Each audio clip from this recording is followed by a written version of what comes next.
Cincinnati Kid, the 20. He will score. Nice.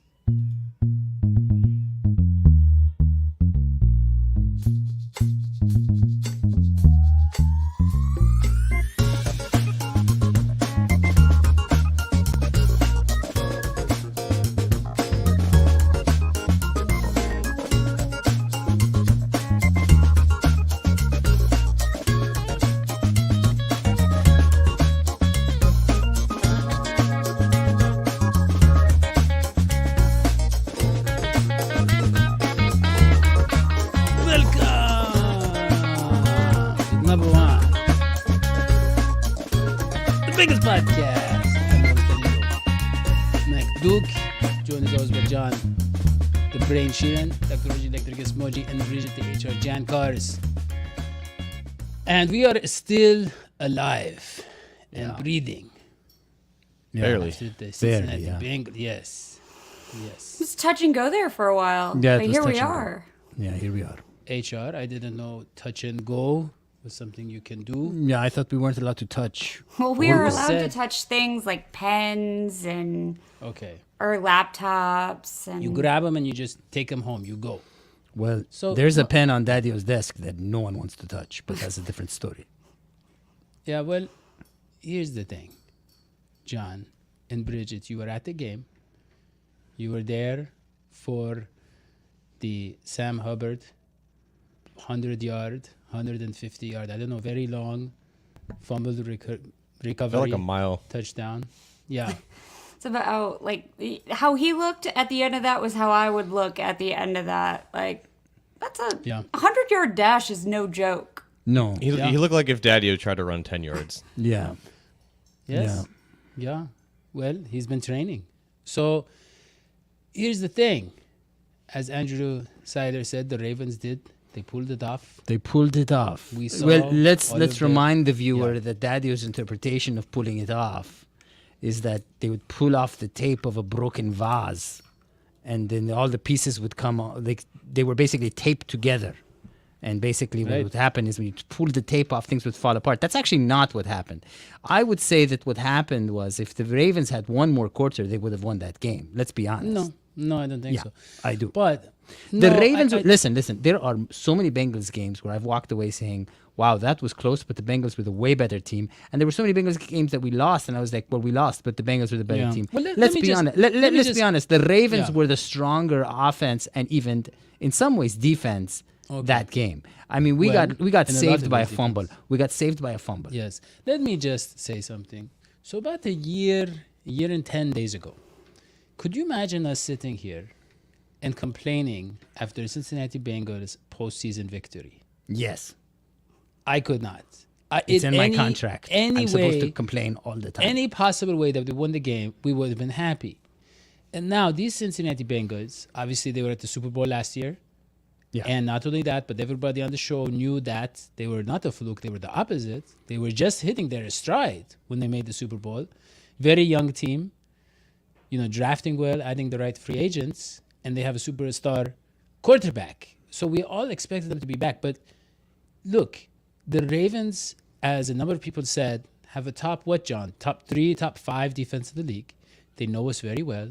They were very angry. It's a defense designed around our offense. Yeah, really. and let me say something, John. Tyler Huntley, his statistically speaking, he played better than Lamar Jackson ever did in a playoff game. That man did what he needed to do. He enabled the run game to work.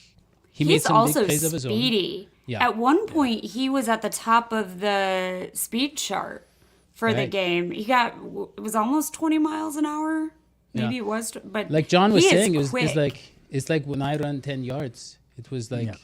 John, go ahead. So what are your observations of this game? Are you heartened? Are you disheartened? And why do you look incognito, John? No, I'm just violently hungover after last night. After the conclusion of the night, ended up in a bathroom at a bar. Next thing you know, I walk out and Zach Taylor has got a football and he's throwing it at bartenders. He's hitting them in the head. No, it was okay. It was a great time after the game. And now I'm talking. Wait, to did you really puppets. party with Zach? I did, yeah. Like we were out on the dance floor. He was surrounded by some people I didn't know, but I was surrounded by people I didn't know. We kind of locked eyes for a little bit, and that was the last thing I remember. But I'm here, and I want to say to J.K. Dobbins, to Marcus Peters, to Roquan Smith, the enablers of this losing ass culture that the Ravens have right now. It's despicable. It makes this rivalry not fun. It makes the Ravens not fun to root against because these guys are just losers. They reek of just losing and the complaining and throwing Tyler Huntley under the bus after a pretty damn good game from a backup quarterback who's battling shoulder tendonitis. Tyler Huntley kept the Ravens in this game, and J.K. Dobbins just threw him under the bus saying if we had Lamar, we would have won. But no one knows that. No one knows if Lamar wouldn't have fumbled at the goal line. Roquan Smith and saying that we were the better team. The better team doesn't fumble the ball at the 1 and give up a 99-yard touchdown return. Marcus Peters punching Joe Mixon in the gut after sitting on Jamar Chase's face. Enough of these guys. Enough. Oh, I like hungover John. I like hungover John. Yeah. Because hungover's not drunk, so it's okay to come to work hungover. There you go, HR. There you go, HR. We should put that in the policy. I'll change the rules mid-season for it. So John, I'm with you. I'm with you. But would you also go so far as to say, and I would say this, that I don't think Lamar would have won this game. No, I don't think that was the issue. There's no way. Not after missing 5 weeks and not practicing. He would have Not been just a shell of John. himself. John, he has been very inaccurate in his postseason games. And he's had easier matchups than this Bengals team in some of those games. Let's be honest, until I think it was last year when he won his first postseason game, or was it the year before, he was bad. He was like Andy Dalton bad at times. He was very bad. You guys, I'm going to take a lot of crap.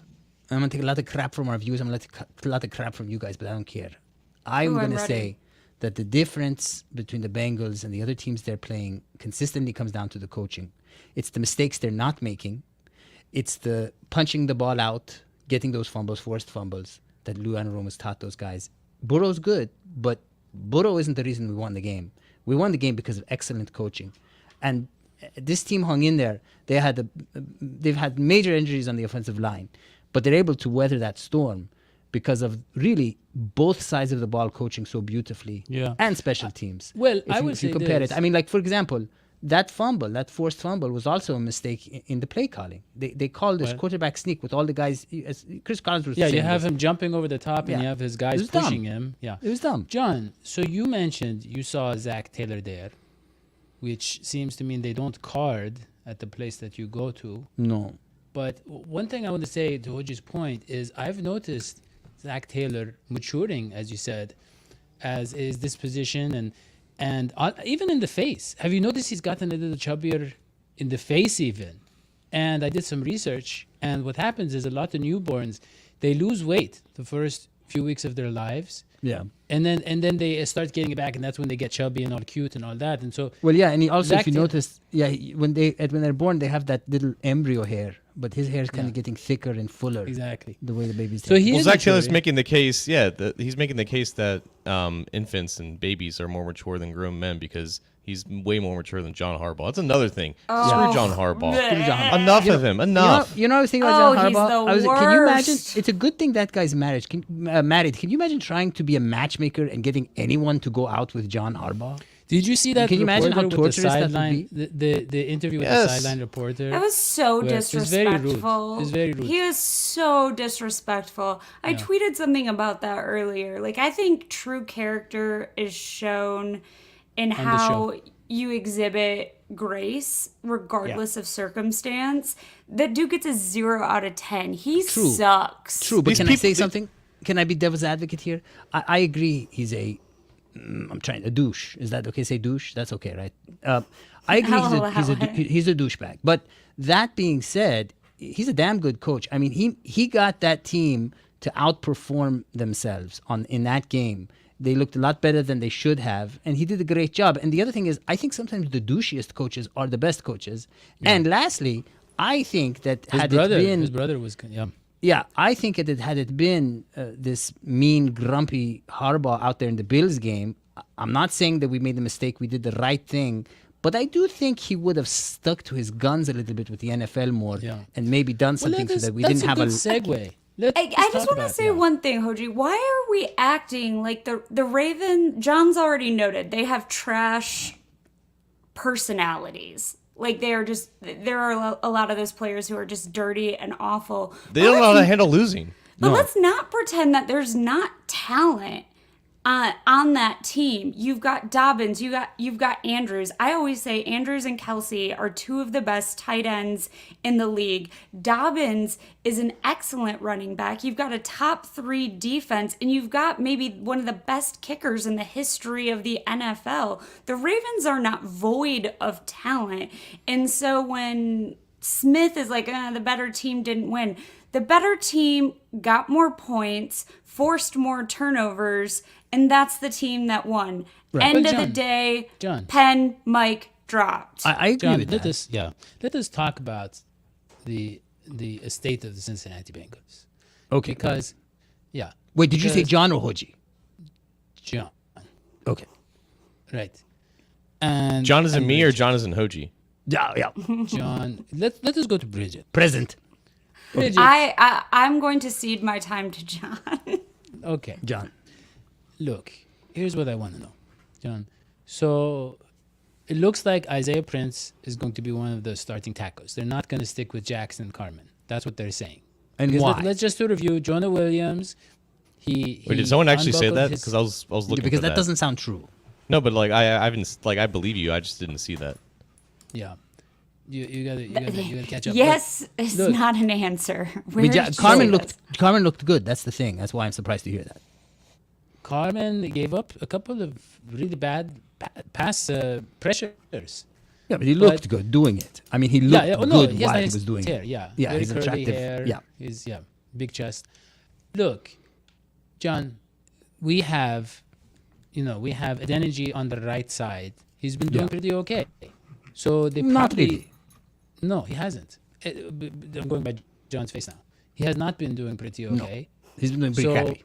But here's the thing: does he make more sense on the left side? Do you do you mix things up? Maybe put Adeniji on the left side because he's considered, let's say, higher on the depth chart, and maybe try out Isaiah Prince on the right side, which I think he was there last Super Bowl run, right? He was.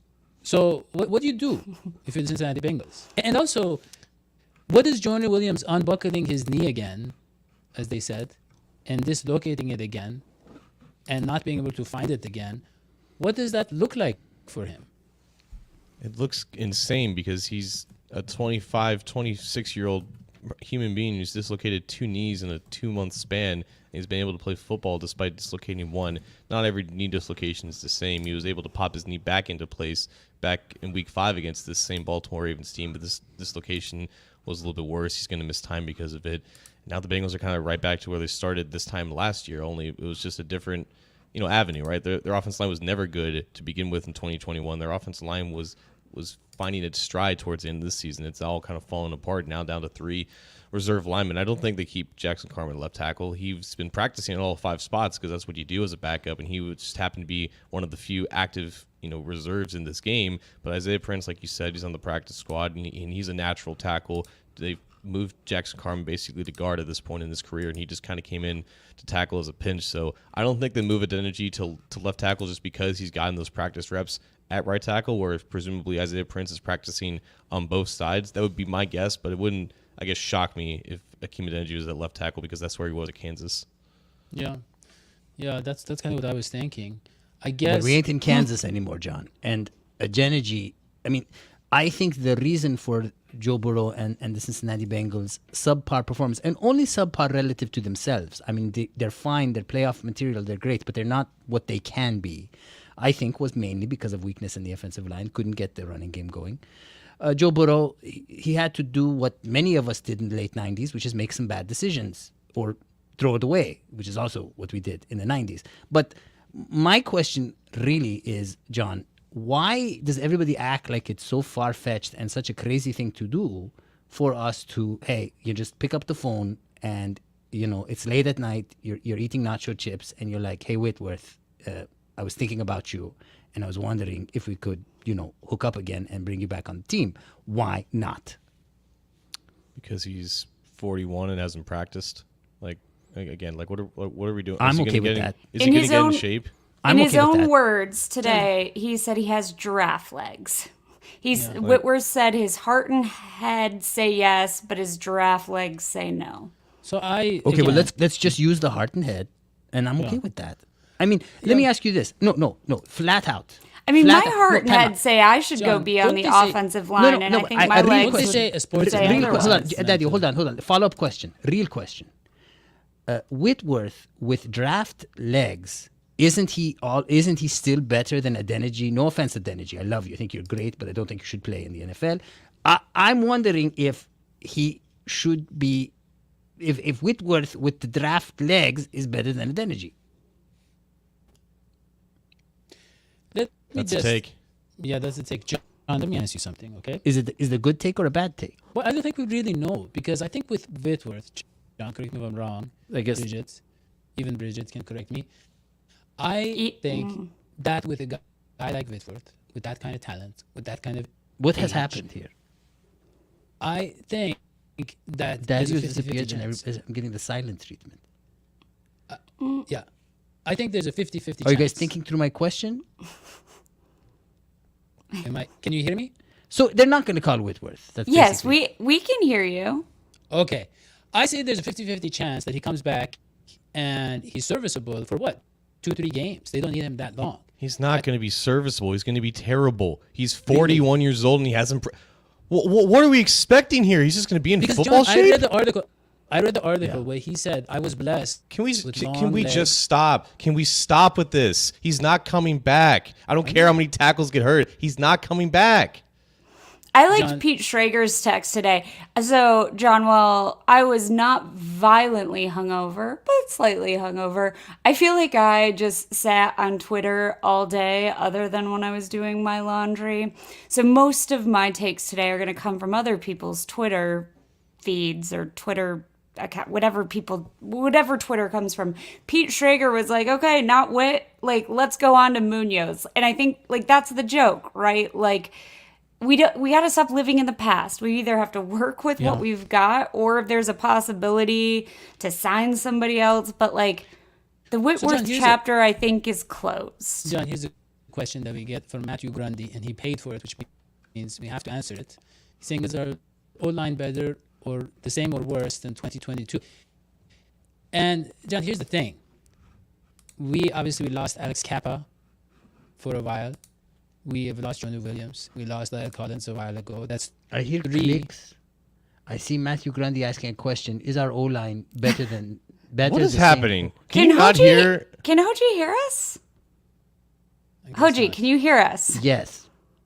I guess Can you hear me? You just can't hear me. Yeah. So let me. Well, There's- Daddy-O's been addressing this. Very Okay, so look. envious of that. So look, John. Here's the thing.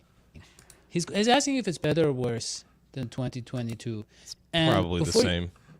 I don't think so. I don't think so because I see a few pass plays here and there where the protection holds up, and I didn't see many of those last year. I saw the big plays from Burrow in the postseason coming with him on the run, him rolling out. But let me just say this, John. The run blocking, even before Alex Kappa got injured, took a dive. Right, John? So, I mean, against the Ravens in the wild card, we had 51 yards on 18 carries. That's 2 points. We can't do this for 20 more minutes, man. You got to unplug the mic. The static's really bad.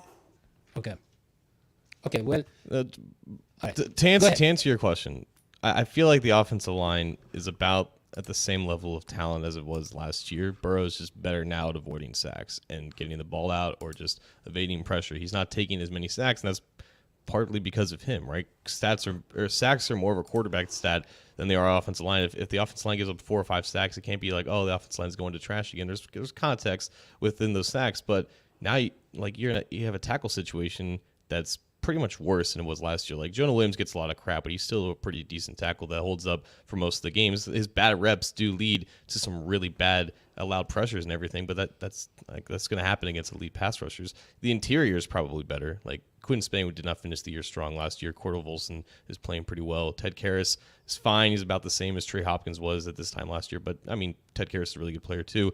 And there's still some left to be seen about Max Sharping and how he can hold up for the course of a postseason run. So I think the interior is fine, but the tackle situation is pretty dire at this point.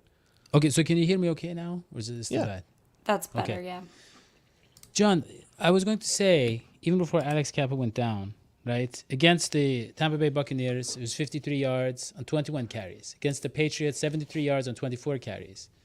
And then I think he went down Baltimore week 18. That was 55 yards on 20 carries. And then this game, 51 yards on 18 carries. So the run defense has been bad for about 4 or 5 weeks now. Run blocking. Mm-hmm. And it's not just the Alex Kappa thing. And we know Lyle Collins wasn't a huge factor in that area. So what's going on? Is there any chance we see them figure something out in the run game? Because if we can't run against these teams, let's be honest, it's going to be a lot of Joe Burrow having to play hero ball again.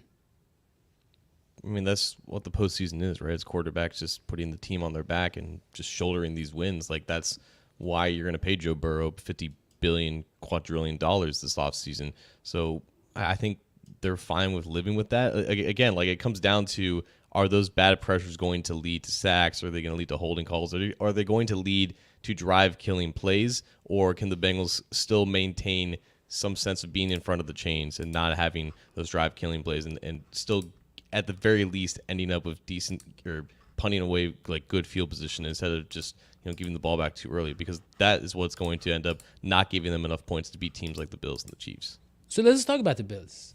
Not the Chiefs yet. Let's talk about the Bills, John.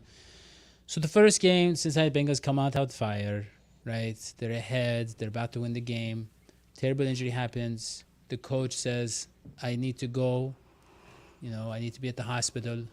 Then he just goes back to his home in Buffalo. And he can't be found. He doesn't answer his calls. And a little bit later, we find out that the Cincinnati Bengals have forfeited the game. It counted as a loss for the Cincinnati Bengals. Very odd situation. Some of those things are factually inaccurate, but sort of lead to the same result. The same result, yes. And so now we are in a situation where they're going to play these guys in Buffalo. It's a very cold place. They are a very savage people who like to jump on tables, John. And then all they eat is wings. Very crazy place. They have to go there and face this team, and they have to face this moose of a quarterback, as you call him, John.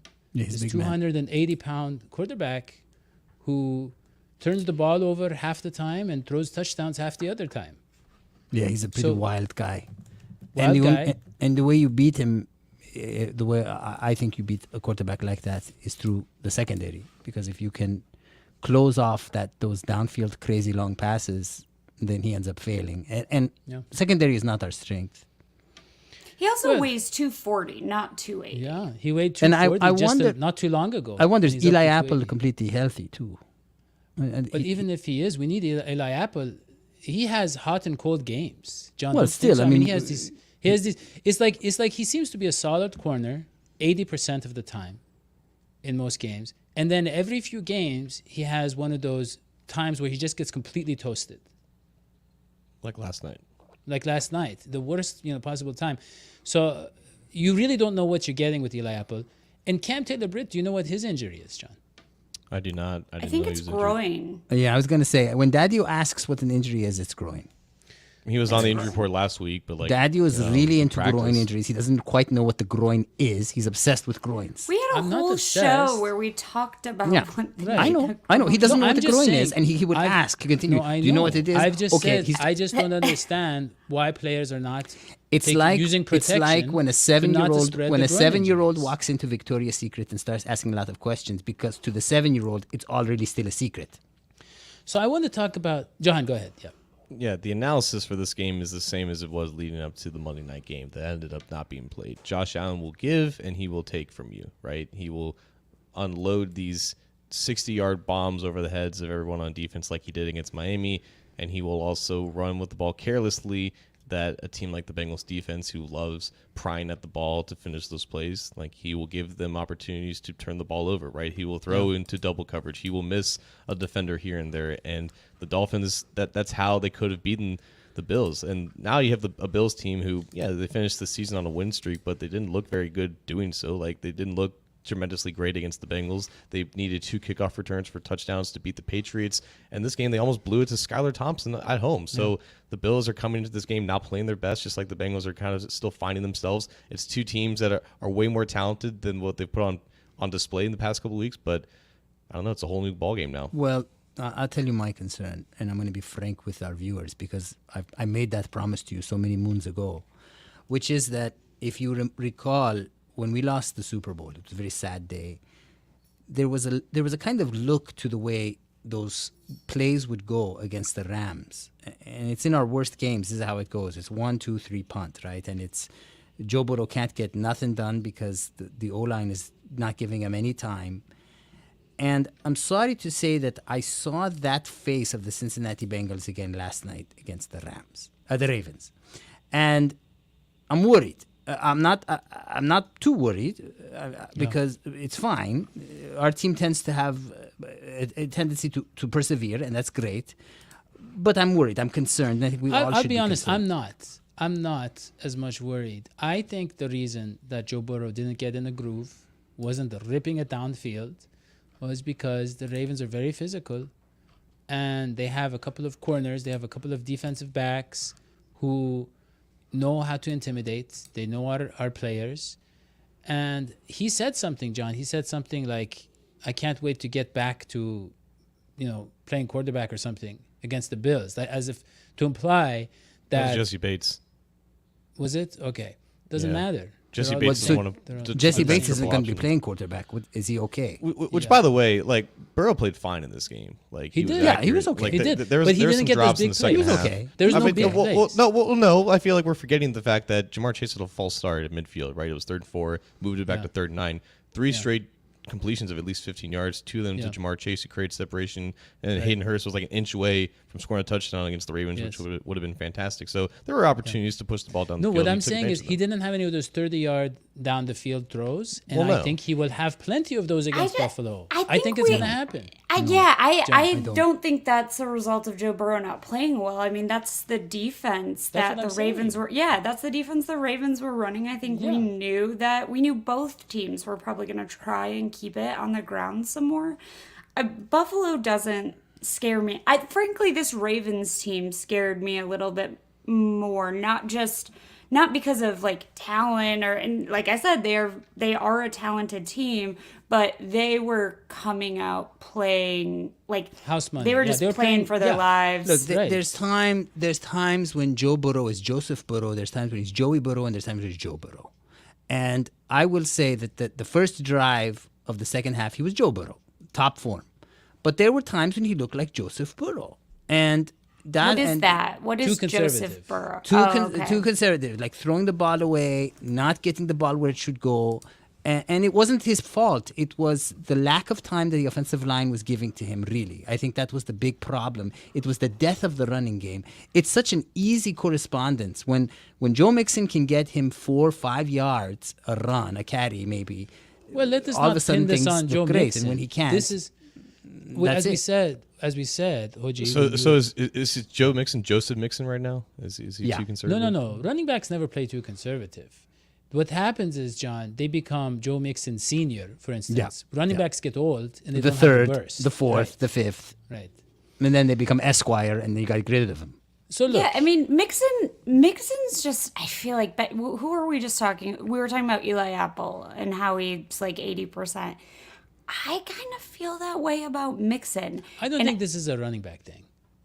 I think it's an offensive line thing. Yeah, 100%. I think it is really, really simple to say it's an O-line thing, it's a running back thing. I think it's a mix of both. Like, two things can be true, and in this case, I feel like Mixon's not finding quite as many holes, and he's not shedding quite as many tackles. He is still good. Like, we can see that. He is making great plays. I mean, he enables Joe to get some great checkdowns that do indeed move the ball down the field.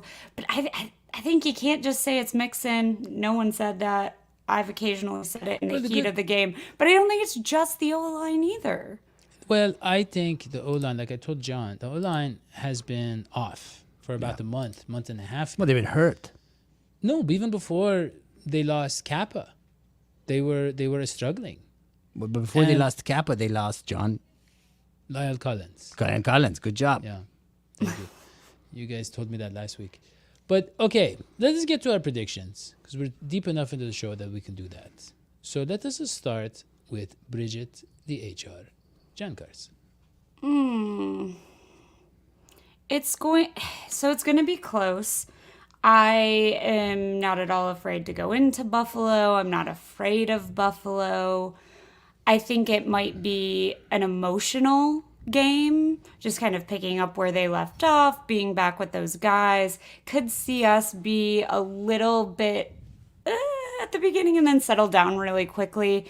It's going to be close, I think. If I'm using what we started in the first 9 minutes of the Monday night game a couple weeks ago, I think we'll be able to put points on the board. I don't worry about that. I am going to say Bengals 28, Bills 27. Wow. Yeah. Wow. Like a go-ahead touchdown at the end or something. Yeah. I don't actually know how these scores happen. The spirit moves me, Wait. and that's what I say. I liked it. Yeah. It's Okay. close to what I was going to say. Let's go, John or Hoji. John. Let's go, John. John. I think I agree with Bridget's sentiments there. I think the Bills' defense, while still very talented, doesn't have the familiarity that the Ravens' defense does. They play a different brand of defense a little bit, and the Bengals had a decent plan for them a couple weeks ago. And I feel like this is a defense that the Bengals can push the ball down the field, much like the Bills can push the ball down the field against any defense that they play. And we will see explosive plays probably from the likes of Stephon Diggs or Gabe Davis. Josh Allen that's just who he is, right? He's going to start the game pretty good, and then he will do what Josh Allen does, and he'll probably make a couple of mistakes. And the Bengals defense has this earned reputation of just capitalizing off of mistakes. They don't let turnovers slip through their hands anymore. Every single time they're in a playoff game, they make some type of clutch play that really sways the game, and I feel like that might just be the difference in this one. I think my biggest concern would be going to Buffalo with the silent count, with 3 backup offensive linemen. The communication is going to be absolutely key. We don't know who's starting at left tackle. They have to figure this all out. The protection will be an issue. Greg Rousseau, Shaq Lawson, really good pass rushers off the edge. Ed Oliver stunting out the middle. It's going to be rough. Like, Burrow's going to get sacked multiple times. We're going to have the same conversation about the offensive line next week if they do win and move on. And I'm not really looking forward to that, but it's just what it's going to be. So I think the Bengals, because of their turnover awareness and just being able to capitalize off those, I feel like that will probably give them the edge despite all the odds. So I'm going to go Bengals 24, Bills 28. Wow. Wow. Wow. Yeah. Beautiful. Beautiful. Beautiful. That was touching. Touching. Hoji. Okay. Well, back on Village Island, we used to have a saying, and that saying was, my heart is coming out of my throat. And what it means is that you're so stressed out and your heart's beating so fast and you're so worried about something that it feels like your heart is coming out of your throat. Bengals fans, get ready. This game that's coming up for you, your hearts will be coming out of your throats. It's going to be a nail biter. It's going to be a crunch timer. And what's going to happen is there's going to be a lot of back and forth and surprises, because really these two teams are very evenly matched. Let's be honest. You've seen the Bills play the Chiefs. You've seen us play the Chiefs. It looks a lot similar in terms of scores and difficulty. You've seen the Bills, play the Dolphins. You've seen us play the Dolphins, and so on and so forth. And in fact, in the 10 minutes or whatever that we saw of the Bills-Bengals game, yes, the Bengals were ahead. It didn't look great. When the Bills wanted to rush down the field, they did. And we made it down too. And so I think it's going to be a really close game, the way Bridget, you called it, and John, seems like you are too. I think it's going to be won by a field goal. I'm going 34-31 Bengals, but I think it's going to be overtime, and I think it's going to be a tough one, and I think we're all going to come out of it stronger and better off than we've ever been before. Wow. The player of the game, Evan McPherson, I'm giving you one last chance. You will be the player of the game should you live up to it. No more missed points, buddy, or I'm going to stop calling you out on the show. Okay. Well, 3 for the Bengals. So let me explain my thinking. I look at this Bills team, and I see they struggled against the Dolphins, an inferior opponent, similar to how the Bengals struggled against the Ravens. The difference is the Bills are down a pass rusher, but they mostly have their primary pieces in place. The Bengals are without Chidobe Awuzie. Yeah. They might be without Cam Taylor-Britt. Yeah. Eli Apple had a small Questionable. injury, came back, but had a bad game. Yeah. And you have this guy who's going to launch it downfield throughout the game. So Yeah. at least 2 of those are going to be completed. The Moose. Question is, can the Bengals get a few big plays of their own? And with this instability on the offensive line, with that crazy Buffalo crowd, right? And with that the cold air and all that kind of stuff, can they keep their focus and exceed expectations? And I don't really expect much from the running game. We haven't seen it for a while. So having said all that, I think the Bengals are going to look a little bit sharper than they did against the Ravens because they feel like this is an offensive game. They're going to look a little more aggressive, maybe have a few more beautiful highlights. But sadly, I think that ultimately the Buffalo Bills will be victorious. They will be the victors of this game. That is horrible. But I appreciate your earnestness, your honesty. And the Takes a lot. final score will be 38-31 Cincinnati. Wait a minute. Hold on. Let's bring the horses back now. Because Yeah. you said, now this time, see, I'm not falling for your crap. You Okay. said that the Bills would be the Right. victors. They would be victorious. Now, there is no Yes. double meaning to victor or victorious. will- I can't wait to see who it is named Victor that plays a role in this. Do I need to explain my prediction further? Please. If you would. Okay. So It's MLK Day, and this is my opportunity, equity, justice, and freedom hat. So that's why this hat got picked out today, Crypt Keeper. and it is the only day where the Underground Railroad Museum is free to attend. That's how I remember this day. Free. Wow. You've just turned So- social justice and civil rights into something cheap. But go ahead. Yes, the promo wasn't my idea. But here's the thing. Support your local art. Listen, here's the thing. So when you read about French intellectuals from the 19th century, Okay. right, Which you have done. which I have done, Okay.